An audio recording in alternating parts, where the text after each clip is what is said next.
long lines and missed calls. I'm Brianna Smith, your neighborhood reporter in Milam County, where neighbors I've spoken to say they're having issues dropping off their property taxes this year.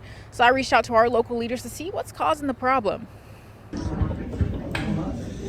Long lines. This is the first time I've seen this many people here all at one time to pay their taxes. And missed calls. Some people have been saying that it's been just harder to contact the tax office. It is. It's very hard. It's just some of the problems our neighbors in Milam County say they're facing as they drop off their property tax payments. So I talked to County Judge Bill Whitmire. So what's going on with the tax office?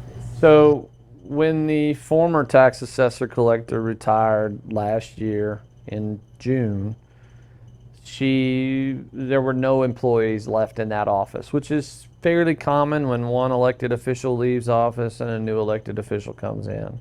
And so we've had a difficult time countywide getting employees to come aboard. The tax office only has 3 employees processing payments, forcing them to close early at least one day a week. The problem is you've only got 2 people in there that can accept funds plus a tax assessor collector.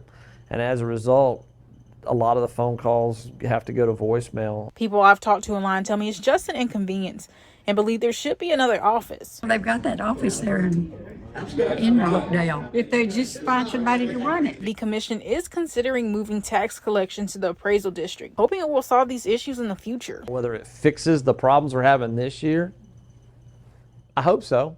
I hope if we left it where it was that we've learned enough this year that our new tax assessor collector and her staff has learned enough that going into next year they would have that knowledge and she would be able to build up a staff to be able to work that. The county judge tells me county commissioners will meet February 10th to consider moving the tax collections to the appraisal districts and consider accepting late payments without penalty. But he encourages neighbors to pay those property taxes as soon as they can.